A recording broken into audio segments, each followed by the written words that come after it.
The long and short of it, written by Bobbles, Chapter 43. The evening was late. Nocturnal Pike's workday had been fairly unassuming, and from what she could gather, so were Cut's and Anand's. Pike was relaxing in the living room, basking in the heat provided by the building's boiler as the wind whipped outside, while Anand and Cut dove into tonight's activity, which was Cut teaching Anand or retaking him, Pike supposed, how to play Seibert the assembly. Something the Thestral had absolutely no interest in participating in. And hey, that was A-OK. By the schedule the three of them had worked out, tonight was Cut's night, so she got to pick the activity. A schedule that Pike was pleased to report seemed to be helping Anand quite a bit. Every so often she'd still catch him looking at her while kissing Cut or vice versa, but he was getting better about cutting back on weird things like that. So, even if she was just going to be sitting there all evening watching them nerd out, she was content. Plus watching Cut have to physically restrain herself from wiping the floor with him had been pretty funny. Aha, she cried after seeing Anand's latest move. Reaching into her hoof of cards, she dramatically pulled one out and moved to place it on the table. In that case, I tap all of my factories and play. Only to stop herself moments before she actually put the card on the table. Actually, on second thought, aha, I'm just going to attack with my Terminator. Pike could feel Anand roll his eyes as Cut awkwardly slid the card back into her hoof. Play the card, Cut. No, that's okay. I'll just not do that, she said with an awkward smile. It was obvious she was trying to give Anand an out, but Anand's will was unwavering. I told you not to hold back on me. Play the card. The Earth Pony sighed, pulling the same card out of her hoof again. This time, when she placed it, she did so with resignation rather than triumph. I play Seamless Merger and win the game. A beat of silence passed through the room as Pike and Anand processed what Cut had just said. Needless to say, their twin reactions were night and day. What? As Anand shouted out his shocked indignation, Pike doubled over in a deep belly laugh, nearly falling off the couch. Ha ha ha ha ha ha. Well, Anand, ha ha ha ha, you told her not to hold back. Picking his jaw off the floor, he snatched the card off the table. Let me see that. Pike could feel the tears of mirth in her eyes as he pulled the card up to his face to scrutinize it. You win the game if you control a factory of each basic type and a construct of each color, he read aloud. Peeking over the card, he took stock of Cut's side of the table. Let's see, white, black, red, blue. Aha! You're missing a GRE. Wait, no, you've got a green. Dang. Tossing the card back onto the table, he crossed his four hooves with a harumph. That is one mean card. How would I have even beaten that? Reaching across the board, Cut tapped her hoof on one of Anand's cards. Well, this one has provoke. So, you could have provoked my Amarzon delivery truck for an easy kill, and then I wouldn't have had a green creature. Destroying it would have even given your card 2+1/+1 counters. Anand, keeping his forehooves crossed, leaned over to inspect the card himself. Pike could tell things were exactly as she said though, because as soon as he got an eyeful of the card, he dropped his hooves back to his side. Realizing he truly got outplayed, he sighed with a smile on his face. Well darn, I completely forgot about that. Now it was his turn to chuckle, just as Pike's giggles were starting to subside. Haha, my Aeon, I suck. Turning toward the Thestral, he gently pushed her back from the edge of the couch. Sure you don't want to play with us, Pike? It'd be nice to have some pony else to take some of the heat. With her laughter subsided, Pike was finally able to once again sit up straight. As she did, she decided to humor him, and she reached out over the table to grab the now infamous card for herself. Her eye was immediately drawn to the artwork at the top, 3 badass robots hoisting the flag of victory. Sweet. If that's what this game is about, maybe I can get into it. But just as she was starting to be convinced, she noticed the large text box below it. Words, words, words, rules, rules, rules, blah, blah, blah. Yeah, nah. Pike glanced back up at Anonymous. No thanks, this is a little too much nerd for my blood. Tossing the card back over to Cut, the Earth Pony deftly caught it and seamlessly slid it back into the deck she was shuffling. Oh, very nice. Pike felt her lip twitch into a slight grin. The art's pretty cool though. Anand chuckled at her assertion, before hopping off the couch and trotting over to the box where Cut kept the rest of her decks. Alright, Cut. What deck should I pick if I want to win? Anonymous the Unicorn apparently remembered a lot less, and was much worse at Magic than he thought he was. Or, Cyber, he supposed. Sure, he hadn't really played that much, but he thought he'd at least remember the basics. He figured he'd consistently lose to Cut too, but this was just getting embarrassing. I saw one with a spaceship on the box earlier, you should use that one, said Pike. Her interjection put a smile on Anand's face. For a moment there he'd thought she was going to bounce the moment Cut pulled out the Mag Cyber cards, but he was glad she hadn't.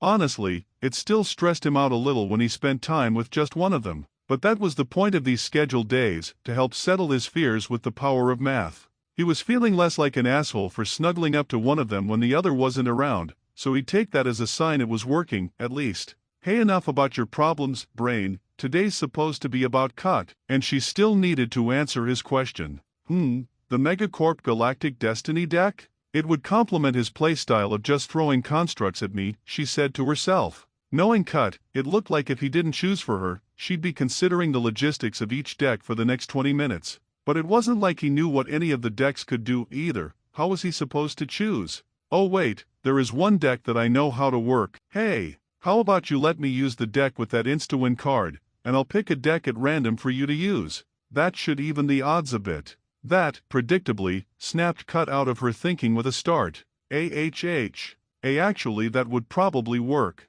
I haven't used some of those decks in a long time. Perfect. Peering inside and reaching into the box, Anand dug through it to find whichever deck was buried at the absolute bottom of the stack. Deeper, deeper. Oh, this one's box is covered in dust, excellent. Pulling the deck out triumphantly, he presented it to Cut. Here you go, babe. She turned quite a delightful shade of red at the pet name, but she tried to remain stoic to preserve some of her little, merely pride. Ahem. Thank you. Sweetie. Grabbing the deck out of his magic, she placed her recently used deck in front of Anand before setting the new deck down for herself, which allowed her to actually get a good look at it. Whoa, wait, is this my third-generation blue-red control deck? I haven't used this in years. I thought I lost it, she said with a look of wonder on her face. Jackpot. Sounds like my ship has finally come in. Victory, here I come, and that brings your life total to 0, I win. It was taking everything Anand had to not slam his face into the table. The universe practically handed him victory on a silver platter, and he still blew it. Cut still had 10 life. 10. Jesus, this mare is good. Speaking of that mare, she was already rushing to soften the blow as she awkwardly adjusted her glasses. But you did really well this time. You're getting the hang of it. He supposed she was right, but that really didn't make him feel better about it. Fuck. His pride was screaming at him for what he was about to say, but at some point, a man's got to admit he's beat. Alright, babe, I think I'm going to have to go back on my word and ask you to go easy on me. Anand could hear Pike smirk into her hoof at that, which was completely fair. Cut blinked. Oh? You sure? Anand sighed once more. He hated having people go easy on him, but at this point it was obvious that the skill gap was just too great. If she didn't, the rest of the night was just going to be him getting his ass kicked on repeat. Yeah, I'm sure. He started gathering his cards again, opting to stick with the deck he'd done the best with so far. Be honest with me though, how many tournaments have you won? As he started shuffling, he was expecting to hear something along the line of a bashful Cut giving an answer in the high teens. But that's not what he got. Instead, she glumly hung her head as she set her deck down. None. Anand was so surprised by the answer that he nearly dropped the deck he was shuffling, his magic only barely catching it at the last moment. How can that be? Really, came the suddenly interested voice from his side. So what you're telling me is Anand is just complete manure at this card game. What? No, I'm not. I'm all right, I think. No, he's not, said Cut. Phew, I mean, I've been cleaning house at the friendly game Silken runs every so often, but I've never actually won any real tournaments. Setting his own deck down, but seeing how Cut had yet to draw from hers, Anand refrained from pulling any cards. Geez, must be some stiff competition. Cut laughed out loud, although the laugh sounded more angry than anything. Are you kidding? Those stupid bitches don't know their aggro from their controls. I hardly know the difference between those things myself. So, what, they're on my level then? Pike's face was one of confusion. What's stopping you from stomping them, then? Cut's entire body drooped, her eyes shifting to look out the window. She mumbled something, quietly enough that Anand couldn't hear it. Say that again, Han. Cut sighed in exasperation, before speaking at a level he could hear. It's 'cause they always make fun of me. Oh.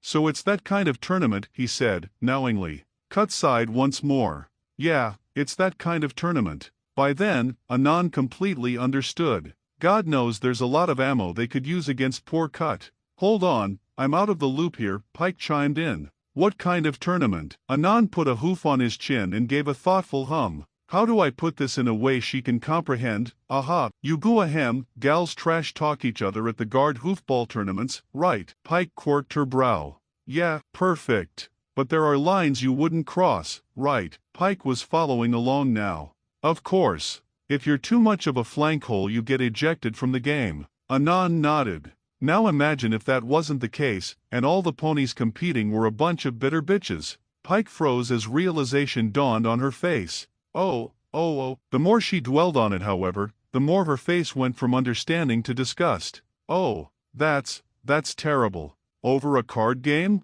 Stars above, her exclamation left the mood far more somber than it was before. Which was to be expected, really. The idea of dealing with ponies like that would put a damper on anyone's mood. He needed to do something to bring the mood back up, stat. And what better way to do that than to shit on people who deserve it? And so, with all the joviality he could muster, Anan quipped, that's why they call them, marefoles, I guess. Nocturnal Pike now understood why Cut didn't go to tournaments. A mare of her emotional constitution? There was no way she could take that kind of abuse. However, there was one thing she didn't understand, and that was what Anan had just said. That's why they're called what now? Pike asked. She was hoping it was some nerd thing, but a sideways glance at Cut sunk that theory. She looked just as confused as Pike was. As Anan glanced between the two mares, he seemed to realize they didn't get it. You know, mare fillies. Pike and Cut both shook their heads. Pike was internally running through her mental Anan to pony dictionary,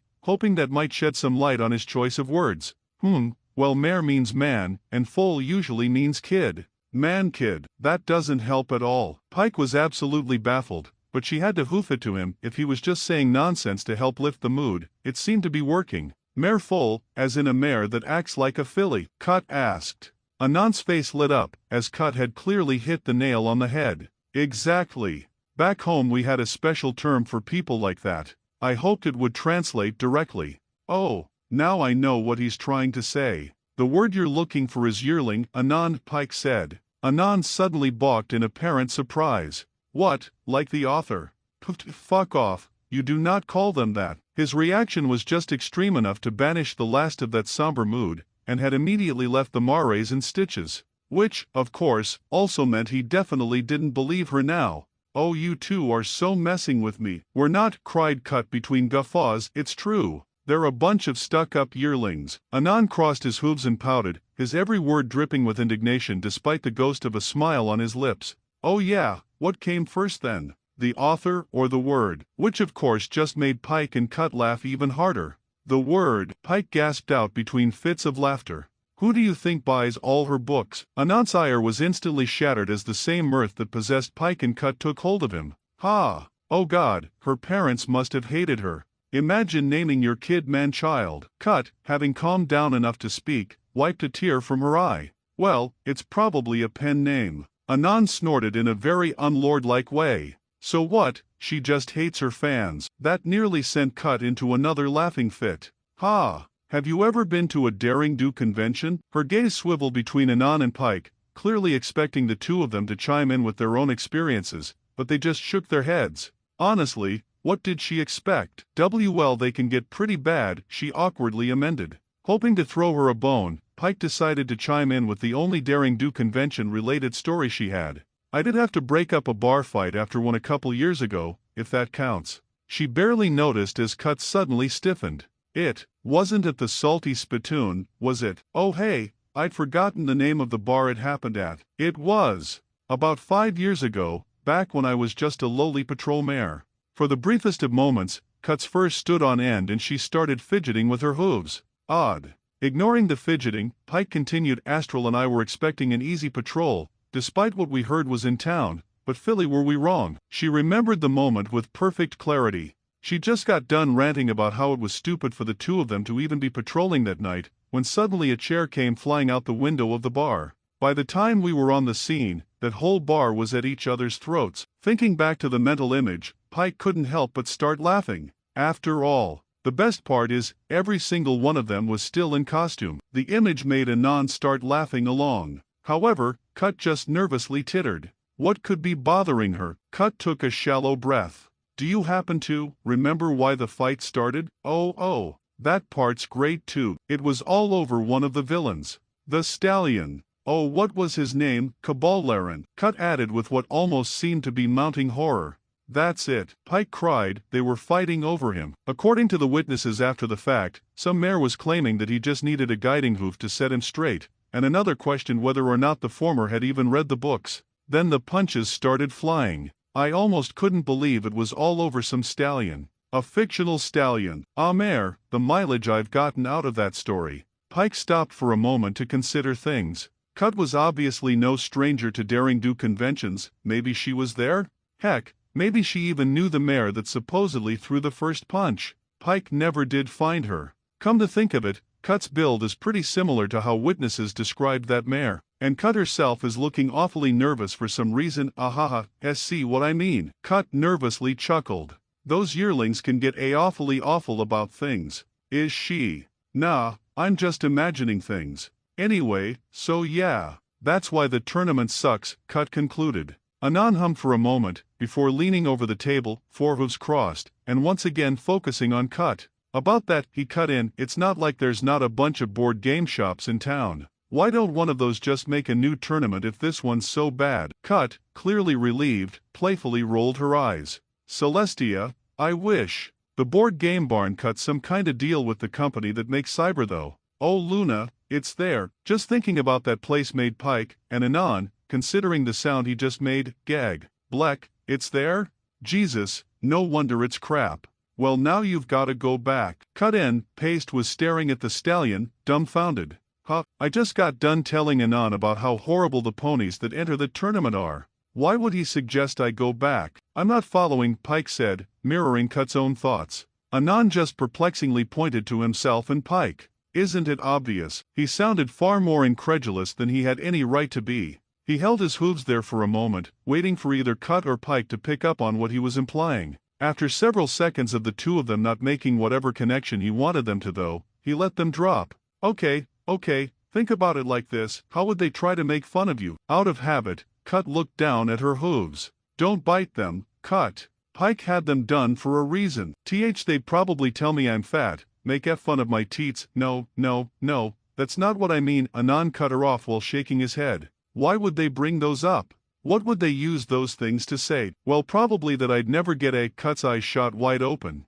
Oh, they'd say I'd never get a cold friend. Anan did an odd motion with one of his spectral hands, making a snap sound. Exactly. And what do you have? A herd, excitedly added Pike. Anan, that's genius. There's no way those maladjusts have had as much as a date to their name, so anything they'd try to use at Cut would just be knocking a bow with an empty quiver. Suddenly it all made sense. Cut began imagining her opponent telling her that she'd die alone, only for Anan to strut up and kiss her on the lips. The looks on their faces would be priceless. Best of all, she doubted many of them could even beat her in a fair game. All they used were cheap metadecks, which she could easily counter. Pike and Anan clearly shared Cut's newfound enthusiasm, as they both excitedly discussed the best ways to torture the tournament goers, which, Cut would admit, sounded pretty dang fun. However, the fact was, I still don't know if I really want to do that. They both stopped in their tracks. Anan looked at her for a moment, before seemingly coming to a conclusion.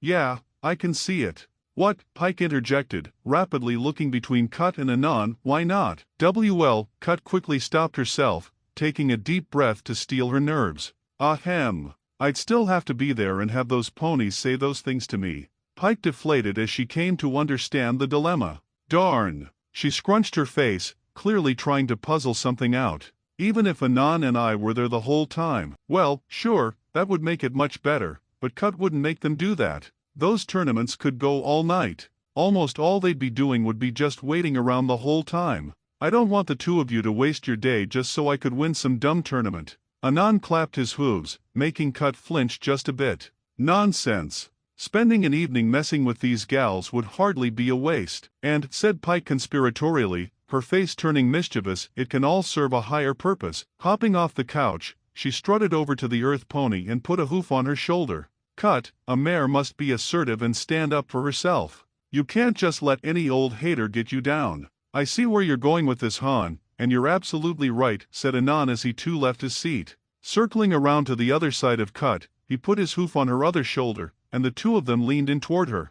I cannot think of a better place you could work on asserting yourself than shitting on a bunch of bitter losers. You know what? They're right. There's nothing to be afraid of. Sure, Cut would probably hear a lot of horrible things. But, she did need to work on not taking those things to heart. After all, she had a successful career, and not one, but two relationships that were looking very bright indeed. Outwardly, by all accounts of Merdum, Cut N. Paste was a successful and productive member of society. That was something that almost certainly could not be said for the ponies of the board game barn. Ponies such as they desperately needed some pony to teach them a lesson. Cut smiled evilly, an expression Pike and Anon immediately mirrored. Let's do it. Thanks for watching, and if you enjoyed the video make sure to like and leave a comment and share it with a friend. See you all later.